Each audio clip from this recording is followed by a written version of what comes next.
Assalamualaikum warahmatullahi wabarakatuh. Perkenalkan, nama saya Urnila, NIM belakang saya 75. Di sini saya akan menjelaskan salah satu materi dari praktik kartografi. Jadi teman-teman, di sini aku ambil materi simbol peta ya. Nah, di sini aku bakal ngejelasin apa sih simbol peta itu, kemudian manfaatnya itu apa, syarat pembuatannya itu apa aja, kemudian ada klasifikasinya itu yang bagaimana. Nah, nanti bakal aku kasih contoh beberapa tentang simbol peta. Simbol peta adalah suatu media komunikasi grafis berupa gambar atau tanda. Nah, di sini dapat dijelaskan bahwa simbol peta itu media untuk berkomunikasi atau untuk cara seseorang agar bisa memahami suatu gambar dalam sebuah peta. Nah, simbol peta ini bermanfaat untuk mempermudah para pengguna peta untuk mengetahui simbol-simbol yang ada di peta. Jadi, simbol peta ini memegang peranan yang sangat penting. Karena apa? Karena simbol peta merupakan media komunikasi grafis antara pembuat peta dan pengguna peta atau map users. Nah, Robinson pada tahun 1969 mengatakan bahwa simbol adalah suatu alat yang berfungsi untuk menggambarkan keadaan medan dan letaknya di dalam peta. Kenapa sih simbol peta itu memegang peranan yang sangat penting? Karena pada dasarnya perancangan simbol itu harus disesuaikan dengan teknis dan pembiayaannya. Bentuk simbol yang rumit akan mengalami kesulitan dalam teknis pembuatan dan percetakan. Tidak hanya itu, sebagai pengguna saja jika melihat sesuatu hal yang rumit atau tidak bisa dipahami, maka pengguna tidak akan pernah paham dengan maksud simbol tersebut. Simbol peta harus mencerminkan bentuk simbol yang lebih menarik dan memiliki perbedaan simbol antara simbol objek satu dengan simbol objek yang lainnya. Jadi, tidak akan pernah terjadi kesamaan bentuk simbol yang ada di peta. Itu juga bisa mempengaruhi dari pemahaman seorang pengguna peta. Dari pembuatan simbol peta, kita harus melihat syarat-syaratnya. Syaratnya itu ada 6. Yang pertama itu sederhana. Sederhana itu apa sih? Sederhana itu melihat atau menyeimbangkan gambar yang ada di peta. Jadi tidak terlalu kecil dan tidak terlalu besar untuk dilihat. Yang kedua adalah simbol mudah digambar. Maksudnya simbol itu mudah digambar adalah simbol itu tidak terlalu rumit ketika dicetak, kemudian tidak menguasai dari kertas gambar peta tersebut. Contoh kecilnya adalah simbol kota. Kota itu hanya disimbolkan bundar tanpa dihitami sama sekali. Nah, itu termasuk simbol yang mudah digambar. Oke, yang ketiga adalah simbol mudah dibaca. Kenapa syarat simbol itu mudah dibaca? Karena simbol itu berpengaruh untuk pemahaman suatu pengguna peta. Jadi sangat penting ya. Nah, ketika pengguna peta itu menemukan suatu simbol peta pada titik tertentu, maka pengguna akan melihat jadi legenda yang isinya adalah simbol peta. Jadi ketika suatu simbol peta itu tidak rumit atau mudah dibaca oleh pengguna, maka para pengguna peta akan semakin paham dan mengerti apa arti simbol peta tersebut. Syarat pembuatan simbol peta yang kelima, bentuknya harus seragam. Karena satu objek di peta dengan objek yang lainnya itu harus dibedakan, wajib dibedakan. Karena jika ada yang sama, maka pengguna itu akan sulit sekali memahami perbedaan objek satu dengan objek yang lainnya. Jadi bentuknya seragam ini harus benar-benar diperhatikan oleh pembuat simbol peta. Yang keenam, syarat pembuatan simbol itu harus bersifat umum. Karena apa? Karena pengguna peta itu halayak ramai atau masyarakat, perencana, anak sekolah, dan lain-lain. Nah, ini itu mempengaruhi dari pemahaman seseorang dalam mengetahui simbol-simbol yang ada di dalam peta. Informasi utama simbol peta menunjukkan tema peta yang akan dibuat. Perancang gambar suatu simbol di dalam peta sangat tergantung dari data yang ada dan informasi yang akan ditampilkan. Desain simbol yang tepat bagi penyajian suatu informasi sangat diperlukan. Rancanglah bentuk simbol secara benar, sesuaikan dengan pengguna peta. Karena pengguna peta itu masyarakat umum, anak sekolah. Nah, hal ini terkait dengan kelengkapan dan kedetailan simbol yang ada di dalam peta. Bentuk simbol yang rumit akan mengalami kesulitan dan teknis pembuatan dalam percetakan.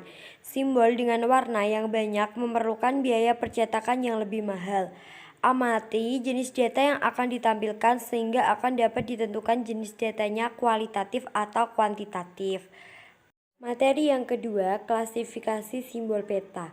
Sebelumnya aku bakal ngingetin kalian apa sih arti peta. Peta merupakan gambaran sebagian permukaan bumi pada bidang datar yang disajikan dalam skala tertentu. Gambaran tersebut dapat disajikan dalam bentuk simbol-simbol tertentu yang dibuat menyerupai keadaan sebenarnya di lapangan.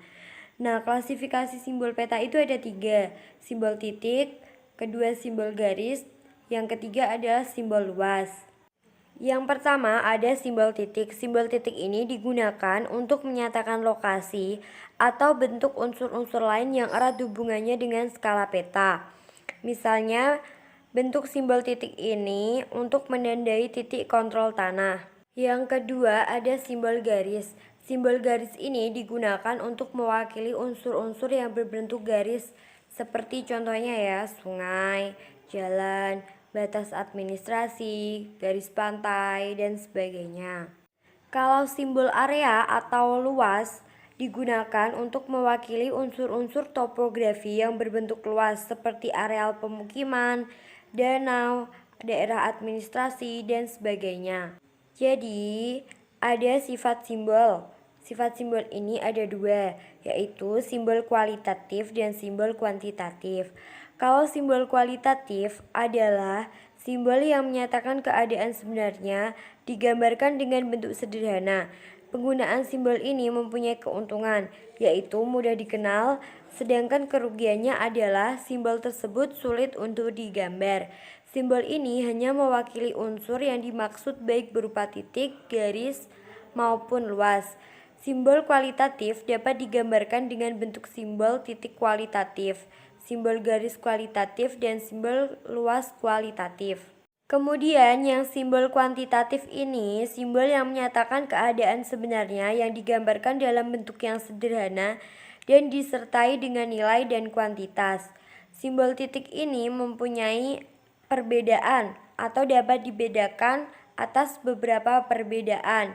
Perbedaan yang pertama, simbol dengan indikasi harga. Contohnya, titik triangulasi yang disertai dengan harga ketinggiannya. Kemudian yang kedua, simbol dengan satuan harga merupakan simbol titik kuantitatif yang menyatakan besar, jumlah, atau banyaknya suatu harga yang dimiliki suatu unsur. Yang ketiga ada isolin. Simbol garis kuantitatif ini berupa garis kontur ketinggian, garis kontur gaya berat. Nah, itu kan bisa dihitung jadi kuantitatif. Kemudian flow line. Flow line ini adalah garis kuantitatif yang digunakan untuk menunjukkan kuantitatif dari unsur tertentu pada suatu arah. Nah, ini itu mengarah pada tebal tipisnya garis simbol tersebut. Contohnya itu frekuensi pelayaran kapal yang melalui suatu jalur pelayaran. Yang kelima ada simbol panah. Simbol ini digunakan untuk menggambarkan adanya perpindahan penduduk ke kota dari daerah lainnya. Nah, simbol ini itu bisa diukur dari tebal tipisnya panah menunjukkan kuantitas perpindahan tersebut. Yang keenam ada simbol luas kuantitatif. Simbol ini digunakan screen garis atau titik dengan berbagai persentase. Persentase tinggi menunjukkan kuantitas yang tinggi dan sebaliknya jika rendah berarti menunjukkan kuantitas yang sangat rendah. Yang ketiga, aku akan ngejelasin tentang tipe simbol. Tipe simbol itu ada 3 macam, yaitu simbol piktorial, simbol geometrik, nama lainnya itu abstrak, kemudian simbol letter, nama lainnya itu atau biasa disebut itu simbol huruf. Nah, aku bakal ngejelasin pengertian tentang ketiga simbol tersebut. Yang pertama, simbol piktorial. Simbol ini adalah simbol yang digunakan untuk mewakili suatu kenampakan muka bumi dengan bentuk yang mirip atau identik dengan bentuk asli kenampakan tersebut.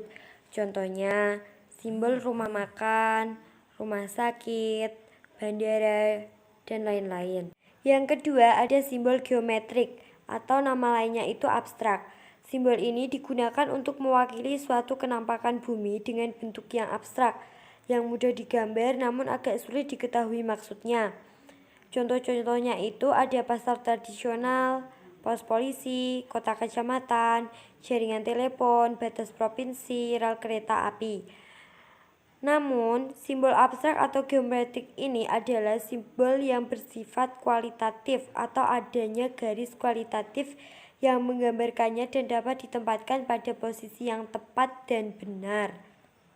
Yang ketiga, ada simbol huruf atau nama lainnya itu letter symbol.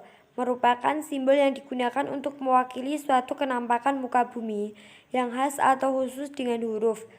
Penggunaan simbol ini disesuaikan pula dengan jenis peta. Nah, pokoknya simbol peta yang model huruf ini harus disesuaikan dengan jenis peta. Simbol ini mempunyai bentuk yang sangat sederhana dan sangat mudah dipahami. Namun, kebanyakan simbol ini kurang memiliki nilai keindahan ataupun kurang begitu artistik. Karena contohnya itu BT. BT itu artinya itu penambangan batu bara. Nah, seperti itu hanya bersimbol-simbol huruf. Jadi kalau untuk pengguna itu kurang menarik.